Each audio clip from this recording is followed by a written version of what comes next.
two most coveted places to work in an investment bank are markets or advisory, i.e. trading or banking. They inhabit different floors, work different hours, and generally are kept separate. Now, however, JPMorgan has given a lifelong credit salesman the reins of its European investment bank. Is this a recipe for disaster? Find out on the Coffee Run. This week's top story is that Matthieu Wiltz has been named co-head of global banking for Europe, the Middle East and Africa alongside Conor Hillary. Both men have spent the past few years as co-CEOs of JPMorgan's European business. They took over for Filippo Gori after he was promoted to co-head of JPMorgan's entire banking unit. Now, in their new role, both men have deal-making responsibilities. For Hillary, this shouldn't be an issue. He joined the bank in 2010 when it acquired UK brokerage firm Cazenove. He's a financial institutions group banker by trade, and senior bankers at JPMorgan have told us he's very well respected and very fair. Wiltz has been at JPMorgan far longer, first joining in the summer of 2000, but he's always been on the sales and trading side. In his new role, he retains the position of head of sales for EMEA. To understand why this is such an unusual move, we have to look at how advisory teams work versus markets teams. First, markets, which is a bit more straightforward in principle. You trade some kind of financial instrument and obviously try to sell it for more than you bought it for. Traders will look at the structure of supply and demand at any given moment and look for opportunities to make a profit. Banks generally trade on behalf of clients though. Therefore, it needs salespeople to inform clients on what the best deals are at a given time and sell them on a certain trade. Advisory jobs work on deals like mergers, acquisitions, or initial public offerings. These are big, complicated business transactions that can take years to come to fruition.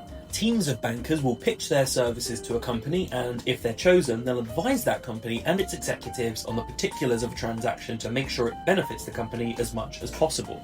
The biggest difference between these kinds of jobs is their hours. Advisory jobs have a lot of variation in intensity depending on whether they're working on a live deal, but these teams never stop working. Private markets never close like public markets do, and once a deal is complete, you're on to the next one. Bankers will often be working on multiple deals at once. Sales jobs are extremely intense while the market is open, but the odds of you pulling an all-nighter in sales and trading is far lower than it is in banking. A string of high-profile deaths in banking in 2024 illuminate this difference. Bank of America associate Leo Lucanis famously died of heart complications that May.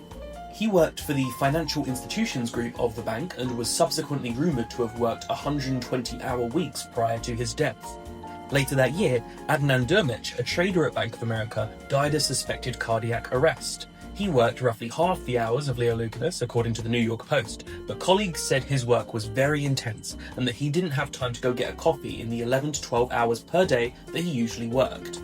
These deaths aren't proven to be linked to their respective jobs, but they started a dialogue that illustrated the different yet equally extreme cultures for banking and trading teams. A similarity, though, is that both divisions tend to pay their people very well. In our last compensation survey, staff in banking and trading each made over $360,000 on average, with the latter slightly edging out the former in terms of pay. There's a slightly larger disparity in terms of pay per hour worked, of course. To get to the long end of a short story, the work Wiltz will be doing in his new role is very different to what he was doing before. He's used to being proactive and aggressive, but hustle on the trading floor may be seen as hassle to banking clients. The trading pits of banks are famously loud and obnoxious for a reason. Wiltz also spent the bulk of his career in France, only moving to London after Brexit, which only adds to his outsider persona among London bankers. It's perhaps easier for a salesperson to cross the divide than a trader, however, as both require a high degree of communication, and these days banks are all about cross-selling. That's when you convince an existing client for one service or instrument to use the bank for something new. Once Wiltz learns the particulars of how to sell banking services to clients, you could argue he'll be back to business as usual. Why is JPMorgan taking such a risk? It may have something to do with a big decrease in market share the bank suffered over the past year. Citi's investment bank has been revitalised under Viz Raghavan and is seeing massive increases in M&A revenues. But it's not just them though. In debt capital markets, Morgan Stanley's revenues rose at almost twice the rate of the market last year. It may also be influenced by JPMorgan's comparatively better performances in markets. Last year, the bank ranked first for revenue growth in both equities and fixed income, currencies and commodities. Of course, Wiltz isn't the first person to cross the divide, and he won't be the last. The CEOs of these banks usually start on one side only to end up overseeing both. At Morgan Stanley, for example, its relatively new CEO, Ted Pick, made his name as an equities trader. David Solomon, meanwhile, was previously co-head of Goldman Sachs Investment Bank before he was picked to become its CEO. While both banks obviously do well in both banking and markets, the background of their leaders does seem to play a role. Last year, Morgan Stanley had the second largest rise in equities trading revenue, while Goldman Sachs, according to Dealogic, had the most valuable global M&A book. JPMorgan CEO Jamie Dimon's background was more in commercial banking, but he did play a role in the formation of Citigroup through a series of mergers and acquisitions. That might make the decline of its investment bank performance last year sting that little bit more.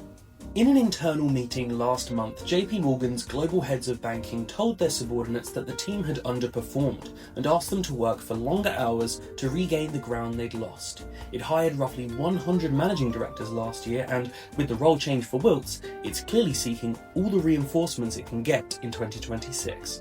Thanks for watching The Coffee Run. If you want daily news updates on the biggest stories in banking and financial services, subscribe to Morning Coffee, our weekday newsletter.